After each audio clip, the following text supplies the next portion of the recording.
a lot of real estate investing education, probably even paid for courses, even coaching. I'm gonna tell you the one thing that he did that made it so that he was successful while a lot of people are still struggling. And the one thing that he did, he was fearless.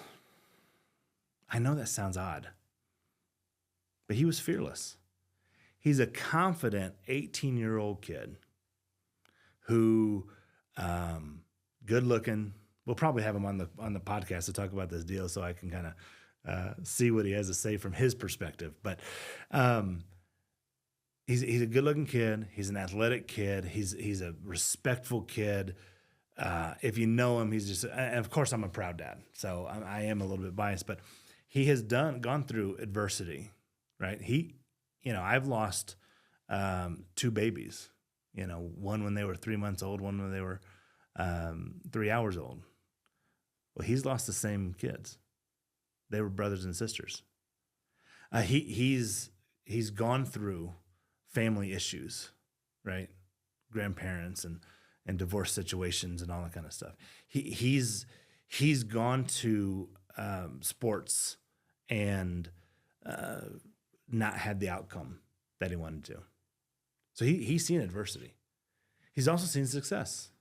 He's seen success in winning a state championship. He's seen success in being an all-state basketball player here in Colorado. Like, he's had the highs and he's had the lows, but he's had the highs and lows just like you. You see, the difference is, and when we were talking about it in the team, it's like, well, what is it that made it so that he could go get a deal within 2 days of the training and of our training workshop? Like, we were in a workshop. And what was it that made it so that he was able to kind of do those deals? And one of the observations that we made is we have a whole week-long workshop. And in this workshop, we are teaching, and then every single lesson has an action step that they're supposed to do. It could be to call somebody. It could be to, price out materials. It could be a bunch of different kind of things for construction, whatever. But call a lead or do whatever, write a contract, that kind of thing. Because we believe that people are kinesthetic learners. And so we give a prize for the person who writes the most offers, who sends the most written offers. Well, he won it that week. And he had I think 9 offers in a one. We for 4 days, we're just teaching and training and action stuff, whatever. And then on the last day, we go and say, all right, now go to work. This is now us overseeing you going to work. And during that day, he wrote 9 offers. He had other older people who wrote 2 or 3, right? Which is great for them. And he asked me, Dad, why is it that I was able to do the work, write more offers than these other guys? And I said, well, and it's the same thing my team said, well, you don't have the scars of life, right? You don't have years of rejection. You've got the ups and downs.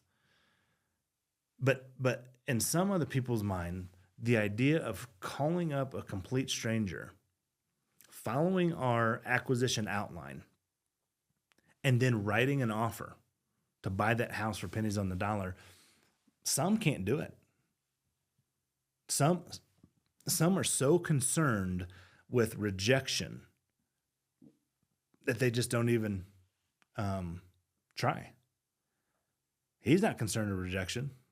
He's motivated by? He's motivated by making some money. He's got a goal, and we'll see if he gets there. This kid wants to make $100,000 from the time that he goes to school for his freshman year of college until the time he checks in for his sophomore year. In a 1-year period, he wants to make $100,000. He's already $5,500 towards that goal. And what keeps most people, stuck is fear, man. So let's just have a talk here, okay? When you start thinking about what real estate investing can do for you, how it changed my life. You hear the case studies. I'm a case study. Like we've had other people on the podcast who are case studies. You can go to our websites and look at testimonials and say, hey, it works. You know that it works. All of these people cannot be lying to you. But instead, what you do is you tell yourself things that are just not true. And I get it. I understand why you want to do that. You want to protect yourself.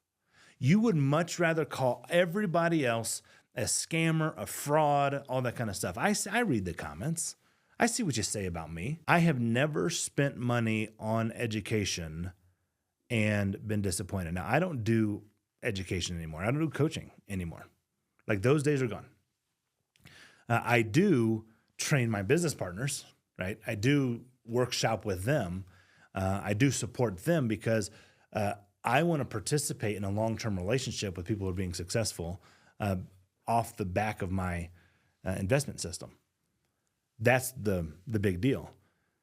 But many who have come in, the people who have come into the business or the coaching when I was doing that, whatever, and weren't successful were always the one who were so sensitive to fear, to the fear of being rejected, to the fear of this not working, to the fear of looking foolish. And so we're actually thinking about figuring out a way, hey, when we do these workshops, how can we get you out of the fear? I am now recognizing the psychological and the emotional barriers that people put up in order to kind of be successful in real estate or really anything that they're doing, and trying to really combat that. So hopefully what I'm saying is, number one, recognize that, right? Like recognize that the reason you have got this education, that if you're listening to this podcast, you could on your own implement a lot of these things. Now, if you're looking for some additional help, reach out. As you know, I run Rebiz. It's a great program that helps people do this. In fact, that's the same training that I put my son through. Within 2 days, he's doing a deal. It literally closes within a week of him putting it under contract, and he's sticking $5,500 as a college freshman living in a dorm room with 3 other dudes, sticking $5,500 in his pocket. And of course, everybody in this dorm is like, dude, how did you do that? How did you do that? And he's like, I just listened to my dad. You know what's funny? We require our business partners to write one offer every day, at least one offer every day. So 5 offers per week. If you do 20 offers in a month, you will get a deal. And the ones, we have it on a offer calendar. You literally have to input that information so that we can see, yep, the work is getting done. Okay. The ones who are successful follow that one step, because if you're not making offers, you're not making money. The ones who are not, completely ignore it. And now we got to understand why you're not making offers. Is it because you're afraid? Is it you're afraid of looking foolish? Do you not believe in yourself? Because you should believe in the system. I mean, I've proven it. I can show you the settlement statements. In fact, some of these podcasts, I've literally shown settlement statements of here's how much money has come in from this. So instead of tricking yourself into saying that this is a scam, that is fraudulent, that this doesn't work, those are all irrational things. They do work, and I've proven it. Stop lying to yourself. Hey, thanks for watching. I've got a free calculator for you. So follow this QR code or click this link and download your free calculator now.